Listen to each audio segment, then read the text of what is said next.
very relatable, very human, and please stop doing this.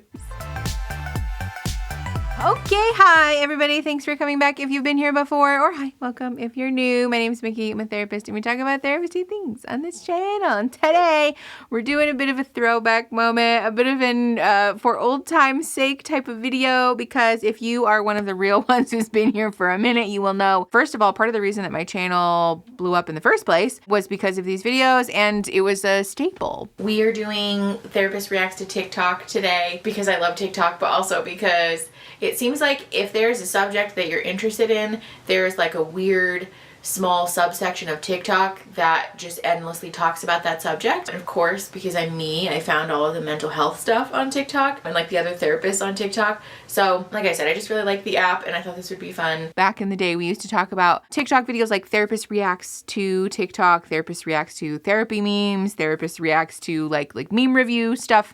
And so we are doing one of those again today because at this point in time, by the time this video goes up, actually TikTok might be banned.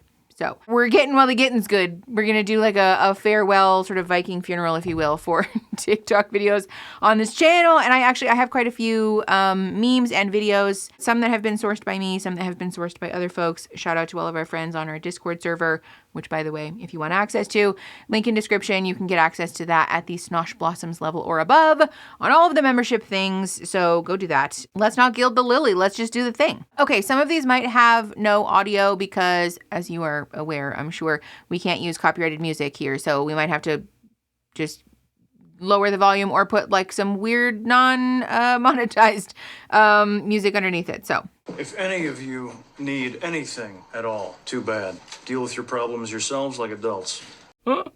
Okay, this hits different as the oldest daughter family therapist who just recently set some of my own boundaries. This is, I feel, a rite of passage and also some of my favorite moments as a therapist, like watching somebody work through this process. It's kind of like that TikTok audio of somebody being like, "It's not my fault. You're right. It's your fault." To like then, getting to this place. And it's really satisfying to watch as a clinician, I won't lie. Obviously, it's important to be a professional and to all the things.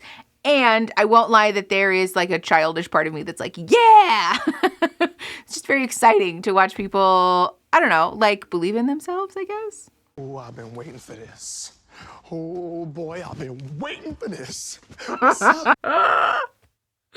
Stop. This is so real. Okay, sorry. I mean to read them aloud and I keep forgetting. This says me as a therapist when a client says, "Can I just read you the messages?" This is entirely too real. Also, when you offer to show your therapist photos of the people in your life, we love that shit. We love that shit. I love a good PowerPoint presentation because I want to know. I don't know. Maybe there are other therapists out there who are just better people than I am, but I'm nosy and I also think visually. So I love getting to put faces to names and getting to see the text messages and all of that. Like, I think that's very helpful. And it also just satisfies the morbid curiosity that I have. It's, for what it's worth, clinically, I think this is also like kind of helpful. Not me justifying my nosiness. I do think it is kind of helpful because sometimes we have to ask ourselves the question of like, is this just the story that my client is telling me? Or is this like actually how this objectively transpired? And seeing the messages can be really useful in that pursuit. So love it for many reasons. Chief among them, I think, the nosiness. I want to take a quick break to say thank you to this week's sponsor, which is Delete Me. Delete Me is a hands-free subscription service that helps remove your personal information from hundreds of data brokers online. And in case you didn't know, data brokers are these corporations that will take your personal identifiable information and they package it up into these little profiles and then they sell it. And this information can be anything like your phone number, your address, or even your social security number. Delete Me research actually shows that from 2019 to 2023, the amount of information that is available about people has actually tripled, which is wild. And the kicker is that this stuff can be available for free or as little as $5 per profile. And we can't really control who wants to get a hold of that information or why they want it, but we can definitely make it harder for them. And that's why working with Delete Me just really puts me at ease because they're a company that I really trust and they are really doing the work. Delete Me helps remove remove your information from hundreds of data brokers, and then they continually monitor those sites all year long to make sure that you stay removed. And that can help to protect you from things like identity theft and other scary stuff. I want to show you all my dashboard and my report because Delete Me continues to find and remove stuff, even though I am pretty anal retentive about my privacy. Actually, there is still all of the stuff out there, but bless up though, because Delete Me has a special code for all of my followers to use, so you can get 20% off of your Delete Me plan when you go to joindeleteme.com/Mickey Atkins and use promo code Mickey Atkins. That's joindeleteme.com/Mickey Atkins with promo code Mickey Atkins. Thank you again to Delete Me for sponsoring this week's video. Let's go ahead and hop back in. You know what I think? I think this whole wall thing is just a way to keep somebody out. No. Do you think? Are you hiding something? Never mind, donkey. Oh, this is another one of those onion things, isn't it? No, this is one of those drop it and leave it alone things. Well, why don't you want to talk about it? Why do you want to talk about it? Well, why are you blocking? I'm not blocking. Oh, yes, you are. Donkey, I'm warning you. Who you trying to keep out? Just tell me that, Shrek. Who? Everyone, okay? Oh, now we're getting somewhere. Okay, listen, for what it's worth. Okay, sorry. This says when your therapist knows you too well and won't let you avoid hard topics. Very much yes. Couple of things for what it's worth to be a boner who's unfun and doesn't let you just enjoy memes. If your therapist doesn't respect your boundaries, that is a red flag. If you are pretty definitively telling your therapist, like, I don't want to talk about it, your therapist should respect that. I tell all of my clients that during our intake. I'm sure I've talked about this on the channel at some point before. I tell all of my clients at intake that if there is ever sore spot, soft subject, just a thing that's like, it's too soon, you don't want to talk about it, or even just like today, feel free, tell me to fuck off. That's totally fine. I can respect that. That's my job as an adult and also as a professional to be like, okay, and just respect your boundaries. Sometimes, for what it's worth, this is the first time that clients have had someone actually respect their boundaries. And so it's an important, like, transformative experience in that regard also. And sometimes therapists do have to, like, gently and respectfully push a little bit, right? We talked about this a couple of videos back, actually, about the, like, if you're the funny client thing, that therapists, it's our obligation, it's our work to, like, recognize that you're trying to avoid something and proceed with, like, a kindness, and also not be the people who are like, ha ha ha, anyways, and, like, sort of letting you use the humor to, like, get away with that, right? To, like, sort of run off with that. It's important. And we push people gently, respectfully sometimes to be like, I don't know. I think there is something underneath that, right? Or when people say, like, oh, I don't know how I feel. I think you do. I think maybe you do. And maybe you're just afraid of that, right? And, like, maybe we can talk about that. That's an important part of therapy. And so this is a yes and. Take a look around. Do you see her anywhere? News flash. You're not gonna. First of all, love this movie. I watched this movie for the first time with Aaron, actually, because he had seen it and I had not. Love this movie. But also, yes, this says when family and friends / strangers expect me to act like a therapist after work. And, like, yes, I'm not working. Even if I was, I can't therapize you. So stop it.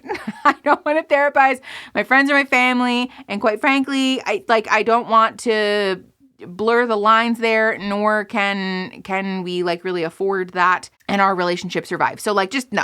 There's no part of that I enjoy or want to do. And, like, listen, do I enjoy a good psychoanalyzing of a stranger here and again? Yes, absolutely. As we've already covered, I'm very nosy and I enjoy a good, like, people watching kind of thing, right? That's great.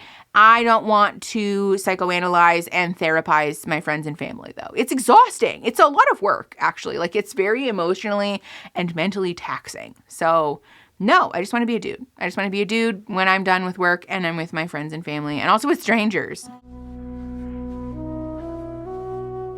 The Egyptians believed the most significant thing you could do in your life was die.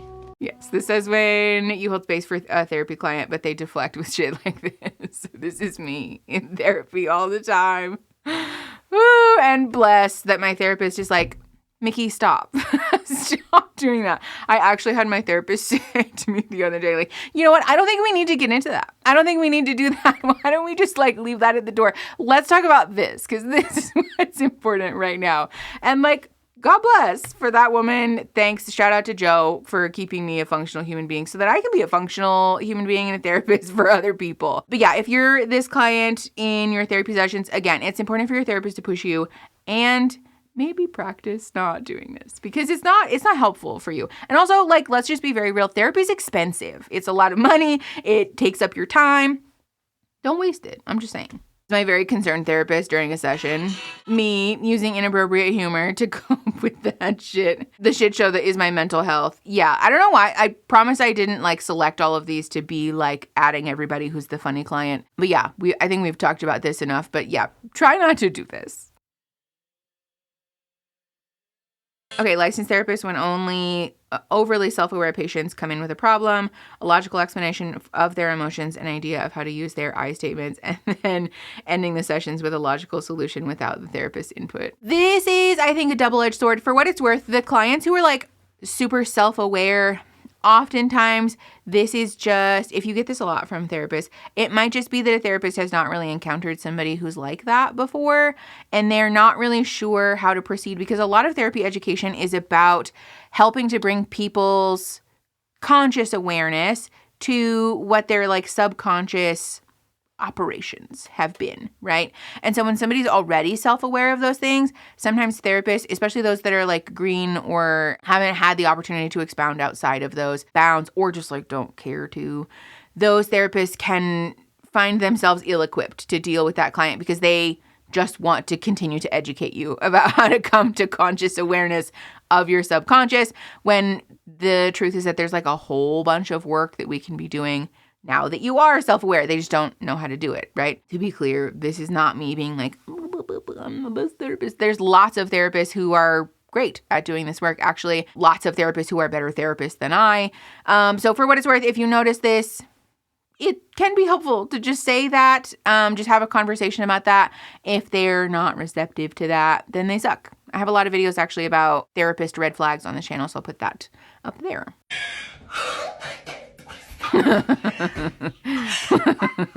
Okay, sorry. This says when you're a therapist and you need to let off some steam and regulate your nervous system after a wild session, but your next client's already sitting outside your office. Having worked at an office that didn't have a front desk to sort of corral my next clients, this was so real because there's no escape. There's nowhere to hide. And so you just end up in these situations where you're doing shit like this in your office. Also, for what it's worth, shout out to dancing and or just like frantically running around your office. If you have enough space for that, doing like a quick little like getting your wiggles out type of thing, running around in your office, love. Dancing and moving your body is a great way to regulate your nervous system, whether you're a therapist or not. And it's also a silent activity if you aren't able to scream cry like you would probably like to. My childhood was fine. My therapist, would you want your child to have your childhood? Oh, no. Oh, I love this man. R.I.P. First of all, if you've never watched Brooklyn Nine-Nine, it's a great show, but this is very true. Sometimes we aren't really aware of how traumatic our childhood actually was because it doesn't look the way that trauma is portrayed on TV and in media. And then we have these realizations where we're like, oh, no, I think my childhood was traumatic, actually. I just didn't realize that it was. And it sort of opens this whole door of childhood trauma work and authority figure work, betrayal trauma, and like all this kind of stuff. So if you have that happening, do have that happen to you, big love to you. It is kind of a shocking realization and it can be really scary, but it is very figure-outable, right? It's very figure-outable work.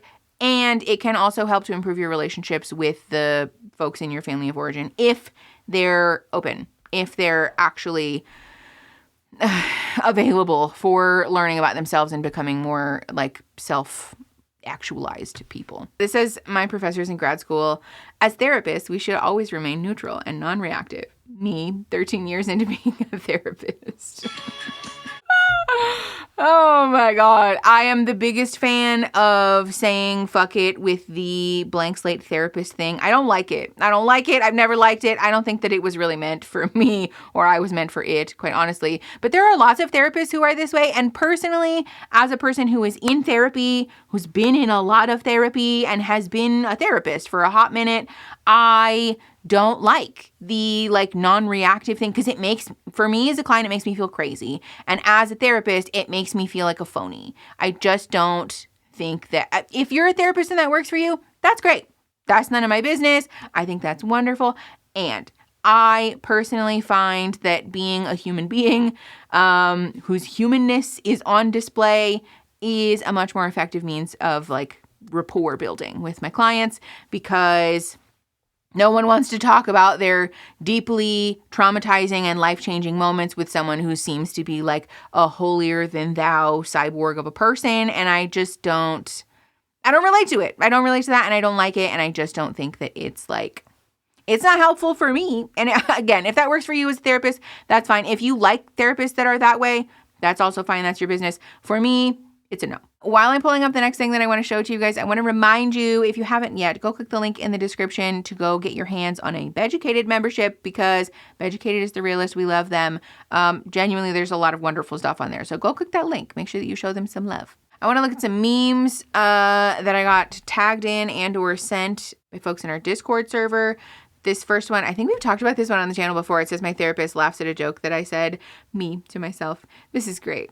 I'm going to get a good grade in therapy, which is both normal to want and possible to do. I've said this before. I will say it again. You cannot get an A in therapy, and it's not good to want one. It's an understandable thing. I understand why people want this, and I do want to encourage you to move away from this, especially because if you have attachment stuff around your primary caregivers, it can sometimes be a projection of my parents didn't love me, and so this person who is now sort of an authority figure can be a replacement for those primary caregivers, and I want them to love me, or I feel like I love them.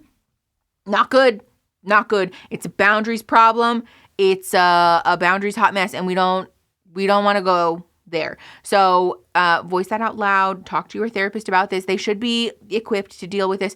It's something called transference. Therapists sometimes experience this in the opposite, which is countertransference, but this can all get mixed up together. Not good. Don't recommend. It is funny, though. I do relate to this as a former Gold Star student. Patient, why am I not getting any better? Me. You aren't exercising, eating well, or taking your medicine. Patient, I think it's something else. Listen, I think this was meant in a medical sense. To be clear, the fat phobia that is rampant in the medical system sucks. Not a fan of that. We have a bunch of videos about that on the channel. And this does sometimes happen in a mental health world where a client will say, this thing's not getting better. Or I have a cyclical self-destructive pattern with relationships. And I am in a new relationship and I'm doing all the same things that I've been doing, and this relationship is not getting any better and it's still making me feel bad. Why is this happening? And trying to gently educate somebody out of that pattern, or trying to draw somebody's awareness to that, is sometimes very difficult, honestly. It's very difficult because as much as we want to get better, sometimes we also struggle with feeling okay to disengage with the patterns that we're used to, because it's a sameness, right? I tell my clients this all the time. Even if you're literally in the pile of big, hot, steaming dookie that is your life, it's warm there. Sometimes it's nice. Sometimes it feels reassuring to stay in the warm, hot, stinky dookie instead of having to get out of that and go do things that are new and scary, because you don't know what to do out there and you've never tried that. It can feel very scary and overwhelming. So I don't know. I guess for what it's worth, this is very normal. Don't feel like you're a freak if this is happening to you. You're in good company for what it's worth. And the real life-changing, earth-shattering kind of stuff starts to happen when we get out of the big, hot, steaming pile of stinky dookie. So trying to apply what your therapist says. This is me always. I don't know what it says about me that I relate to these as the client and the therapist.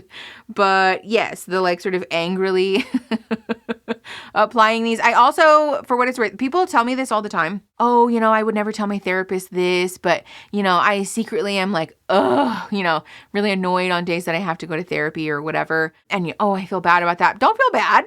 Don't feel bad about that. I have my clients tell me that all the time. Sometimes my clients are actively like, I didn't want to come fucking see you today. And I'm like, good. Honestly, good. Like, fair enough, because that means that we're doing good work here. If you're uncomfortable and we're having to push you past your comfort zone, likely that's because we're shaking some stuff up that needs to be shaken up and moved around. And that's a sign of progress. So, if you're going to therapy and you never have any uncomfortable moments, for me, that's an eyebrow raise. When my therapist points out the pattern of avoidance creating more problems for me. Do you see the problem here? Yes, but I don't want to. See, this is what I'm talking about. Very relatable, very human, and please stop doing this. Especially if you know that this is happening, I really want to invite you to be brave and challenge the fear of the unknown, because that's when good stuff starts to happen. It has to feel bad. It has to feel bad or weird or uncomfortable or new or foreign before it will get better, before it starts to feel familiar and comfortable and safe and all the things, especially because if we're used to a life of, problematic attachment and anxiety and stress and fear and betrayal, we look for all of those things in our world around us. We look for those things in relationships. And so when we're trying to actively unlearn that stuff, we're going to look for that stuff still. And then finding a healthy relationship, for example, we won't find betrayal or anxiety or problematic attachment. And so that's going to freak us the fuck out. And we're going to be like, ugh, I don't like it, right? Maybe I think this person's boring, or I think that this person's stupid, or they're, a baby, or they're too sensitive, right? That's a very common one for people to feel like this person is a baby, or they're too sensitive, or they're too soft, right? And, I am not like that because I just don't feel my feelings. Babe, no, that's not good. That's not healthy. And yes, while I do feel that sometimes, it's also not healthy, and it's a thing that we want to challenge and push past, because the reality is that it doesn't make somebody a baby or weak or soft or a liability to be in touch with their emotions. Actually, that's just a very healthy thing, and that makes them actually a very healthy person to be in relationship with. You get it. ADHDers that take life on without medication. Well, first of all, with caffeine and anger, all things are possible, so jot that down. No, stop this. Fair. And stop this. Overdosing on caffeine as a means to deal with your neurodivergency is very common and sometimes not a great choice, right? It is sometimes our only option, for what it's worth, especially because therapy and diagnosis and medication are not an accessible resource for everyone. So very much all of the validation, you're very seen and heard here. And do try to avoid doing things that are actively harmful to your body and your brain as a means of coping, because it may bite you in the ass. And also just love yourself. Love yourself and your body and your brain, because you deserve to value your, wholeness, healthiness, you get it. You get what I'm saying. In Japan, broken objects are often repaired with gold. Me in Japan, it's literally just a picture of C-3PO, right? I think from Star Wars. Rude, hurtful, but fair. But also, if we're being real, this is everybody. I also just want to be clear about that. This is another thing that comes up in therapy a lot, actually, is people who think that everyone else is so normal or put together or functional. No, they are not. No, the fuck they are not. And sure, am I maybe operating with a little bit of a biased sample? Yes. And from the number of people who are just perfect strangers or friends or family or randos that confess their deepest, darkest sins to me while I'm just trying to get a coffee or takeout, I can assure you, everybody is fucking struggling. Everybody is fucking dysfunctional. And some people are just better at hiding it. Some people are just better at pretending that they're not. And also, for what it's worth, if somebody spends an awful lot of time and energy trying to convince you that they are, in fact, completely remarkable or like perfectly normal and healthy and functional and they have no problems and they're so happy and everything's so good, it's probably because actually there's a bunch of fucked up shit happening. This performance of like, I am the most wonderful, wonderfuliest person, often it's very phony and it's a product of insecurity or dysfunction or a shame or self-judgment that, you know, oh, I should be able to deal with this. Or if everybody knew how much I'm struggling, like that would be so embarrassing, you know, those types of things. And so we put on this facade, this performance of how wonderful and perfect we are. And like that is, in fact, a lie. So when I start to analyze my past behaviors in therapy, I want to know, what were you thinking? This is good though, for what it's worth. Like, yes, relatable. And if you are in this place, that's a good sign because we will get to a certain place in therapy where our past behavior is so unrelatable to us that we're like, oh God, I can't even imagine being that person now. That's good. That's such a wonderful thing. I tell my clients all the time, while it can be cringy and uncomfortable to introspect about like our past behavior or the things that we've grown from, it is, I think, the wisest thing to be able to introspect and look inward at ourselves and say like, ooh, right? Like that was a bad decision. That's something that I would never do now. That's something that I don't stand by because it shows that first of all, that you're capable of fucking introspection, which is great, but also that you are moving away from dysfunctional patterns. When we get to a point where our previous, dysfunction essentially doesn't make sense to us anymore, green flag, all the green flags, because that also shows us that you're not a person who's just putting on a performance of being healthy, right? You didn't just get it right one time. You have actively, over time, repeatedly put this advice into action again and again and again, so much so that you've literally rewired your brain, which is great. I mean, like the fear for folks a lot of times, especially in discharging from therapy, is like, am I going to backslide? Am I going to go back to the person that I was? And like this kind of stuff, I don't know what part of the screen we're putting on, but that thing, that feeling is a great sign that like, no, actually you're probably not, because the former you is so unrelatable to you now that you're like embarrassed by them, which be kind. You know, be nice to your former self. She didn't or they didn't know any better. And still, it's great. I'm actually doing fine this week. My therapist, me and my therapist. Sometimes the use of silence is the most effective tool. I will do this with my clients sometimes, and I know they hate me for it. I know they hate me for it. And that's fine.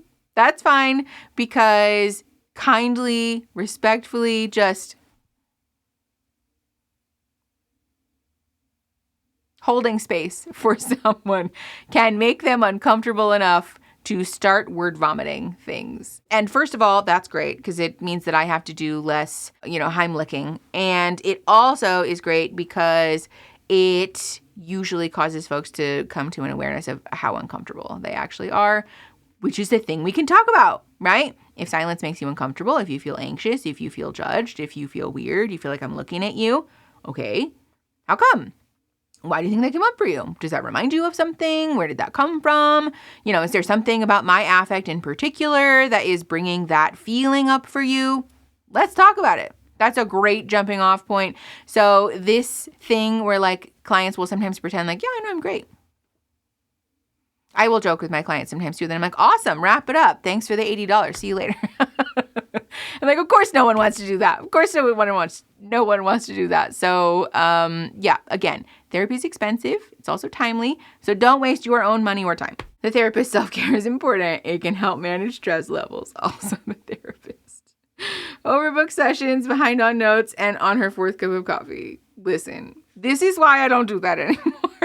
For what it's worth, this is one therapy meme that's not me. I do, in fact, have way less of a workload than I used to, and I'm a much happier person. To be fair, that is like a great privilege that most people aren't able to, they're not able to do that. For what it's worth, I'm only able to do that because of y'all. So thanks, by the way. But this is a trope and a meme because it's true. Very common. It's also a problem for what it's worth. Community mental health stays abusing therapists, and I think we should really talk about that because it's a real issue, especially fucking interns who are working there for fucking free. They're not even getting paid. They're drinking shitty drip coffee from the coffee machine upstairs that hasn't been changed or cleaned since 1986, and they're working there for free. And also being stressed the fuck out. So if you're a new therapist, if you're an intern, if you're doing grad school or externships or fellowships or whatever, so much love to you. Please know that what you're going through does definitively fucking blow. And it will get better, even if only moderately. It will get a little bit better. And at some point, the goal is that you'll have enough agency over your career and your time and your schedule to make those decisions where you say, like, you know what? No. I do want actually 15 fucking minutes in between my clients. Look at me, self-care queen. And for what it's worth, please practice taking care of yourself. I know that it feels hard and it's stressful, but you know, a protein-rich snack and some hydration will go a long way in making you feel less like you want to die when you've had 8 back-to-back clients that are all like very like in crisis people. And so, you know, yeah, be mindful of that, be aware of that, and practice having a place to talk about that. Even if it's just your supervisor, if it's your coworkers, don't violate HIPAA. Don't be that guy. And, you know, talking about like your stress level, your schedule, you're feeling unappreciated by your supervisor or your boss or whoever. Talk about those things, process those things, because it is very important. I was going to be done, and then I saw this, that somebody tagged me, and oh my God, this says therapist when their own therapist says something insightful or profound. It's a meme of Patrick stealing a bag from SpongeBob. It says, I'll be taking that.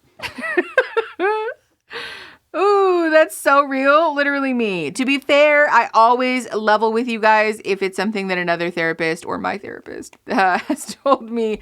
I am clear that it's not my own idea, but I am that way. And also a lot of therapists are that way. Listen, it's a field of collective and community learning. Okay? If you learn something that's great, I think you should share it with your clients and also for yourself. Okay, I am sure that I probably have a couple more, but we're going to call it for today. I was going to say if you guys want me to make another one, but RIP. If TikTok doesn't get banned, then I will. I'll make another one. You guys can also just send me your memes. You can tag me and stuff. I love when you guys tag me and stuff that's funny. Funny, cutesy, happy, fun times. I love a good meme. As much as I do appreciate you guys tagging me in the really traumatizing and heavy material on social media for me to be aware of, to make videos of. I do also appreciate a good laugh. So tag me in those things as well. If you like the video, you can subscribe. We do stuff like this, sort of. And also we make educational pop culture things that you should stay for. You can also subscribe to our Patreon and or memberships to get access to our Discord server where we do this all the time. Link in description for that. And then you can share the video to help the channel grow and to help each other grow. And I will see you guys next Saturday.